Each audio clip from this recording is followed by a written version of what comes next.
Menteri Agraria dan Tata Ruang atau Kepala Badan Pertanahan Nasional Nusron Wahid menegaskan, pemerintah terus memaksimalkan penguatan pengendalian alih fungsi lahan sawah guna menjaga ketahanan pangan dan mendukung swasembada pangan.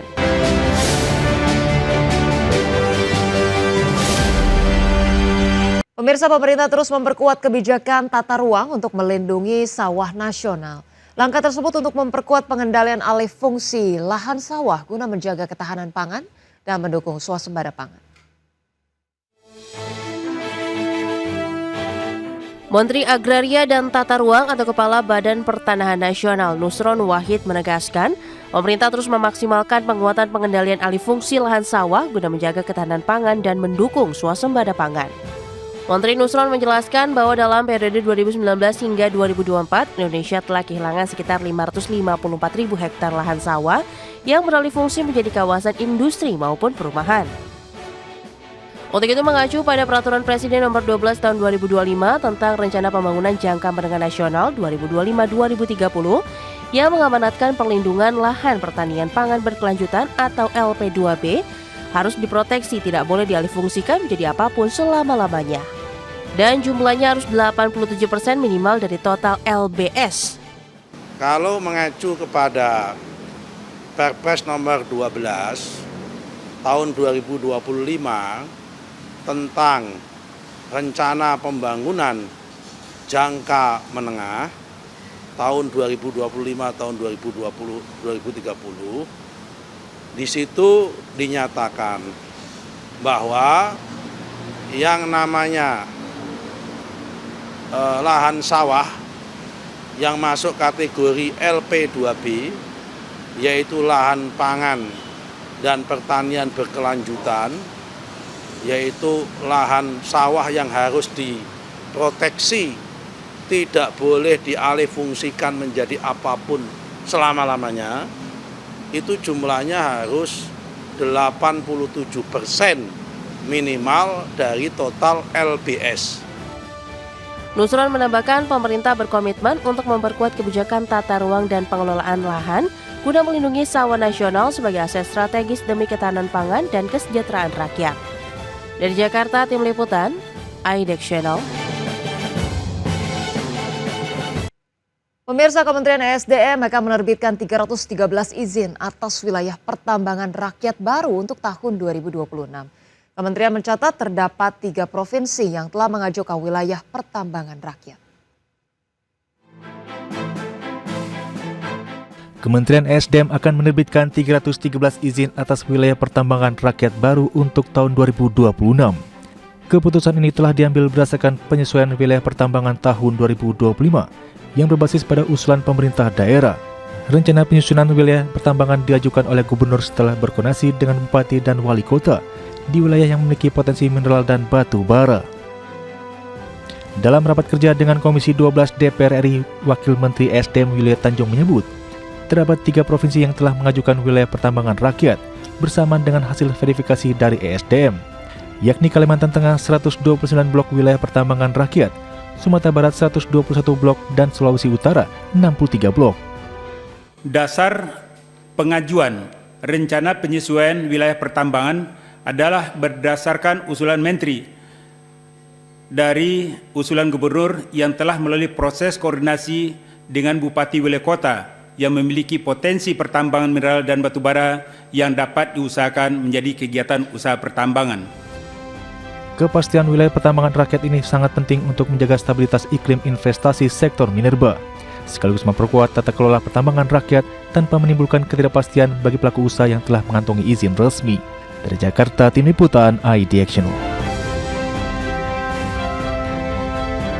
Merampungkan regulasi bea keluar komoditas batubara sebagai bagian dari upaya optimalisasi penerimaan negara dari sektor sumber daya alam. Tarif bea keluar komoditas batubara akan berkisar antara 5 hingga 11% dengan beberapa level penyesuaian yang masih dibahas. Pemerintah mulai menata ulang kebijakan fiskal sektor batu bara, seiring dengan upaya menghidupkan kembali proyek gasifikasi batu bara menjadi dimethyl ether atau DME sebagai substitusi liquefied petroleum gas impor. Salah satu instrumen yang disiapkan yakni pengenaan tarif pihak luar ekspor batu bara dengan skema berjenjang mengikuti pergerakan harga komoditas global. Menteri Keuangan Purbaya Yudi Sadewa mengungkapkan skema pihak luar tersebut tengah dibahas di tingkat teknis dan akan menjadi bagian dari kebijakan fiskal pada tahun ini. Tarif yang diusulkan berada pada kisaran 5% hingga 11%, tergantung level harga batu bara di pasar internasional. Meski demikian, Purbaya menegaskan besaran tarif final belum ditetapkan, lantaran peraturan Presiden sebagai payung hukum kebijakan tersebut masih dalam proses penyusunan dan masih menyerap masukan dari para pemangku kepentingan. Tarifnya udah udah dikaji-kaji juga sih. Oh udah Kak, tarifnya udah kali, cuman putusnya berapa masih belum, masih ini kan masih diundangin antara 5, 7, 8, 5, 7, 8 apa 11 Sambil jalan ya Mas. ada berapa level? Sambil jalan ya. Pak.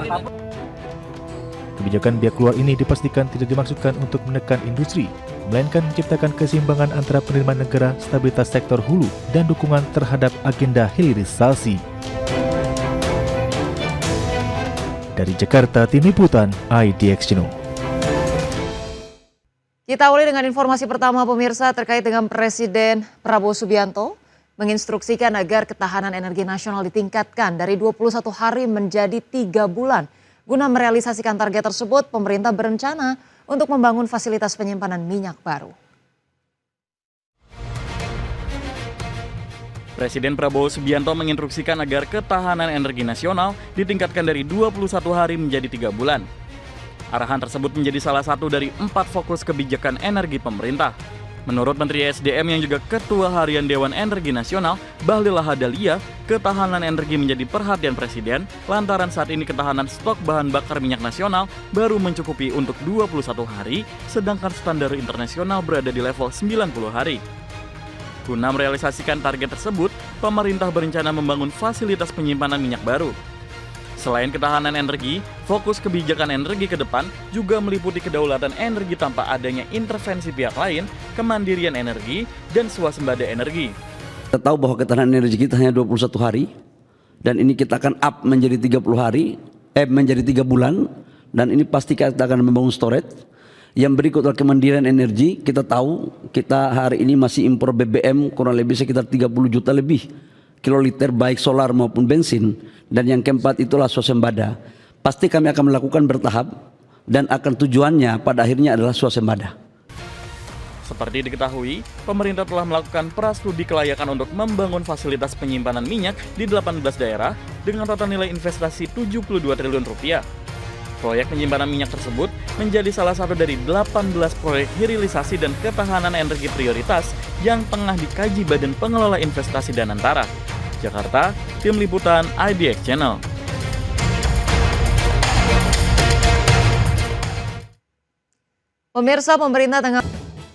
Sementara itu pemirsa Komisi 2 DPR RI menyoroti banyaknya konflik agraria di berbagai daerah yang belum terselesaikan.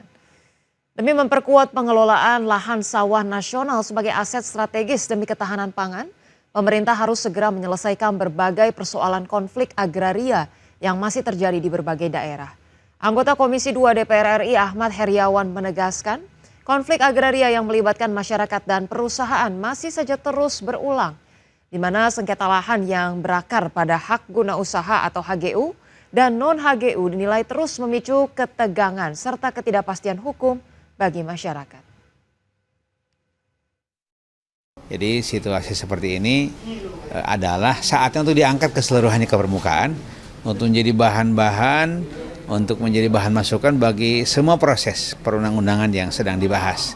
Baik itu nanti diselesaikan satu persatu dalam konflik per konflik atau diselesaikan dalam bentuk regulasi. Sehingga ke depannya kita insya Allah tahun 2026 mulai pembahasan, 2027, wah kalau 2027 kemudian ada semacam kesepakatan bersama, ada one map solution terkait dengan penataan kawasan, pemetaan Indonesia. Saat yang sama semua konflik-konflik agraria kebanyakan bisa diselesaikan, khususnya konflik antara korporasi dengan masyarakat, ya itu kebanyakannya kan HGU dengan non HGU.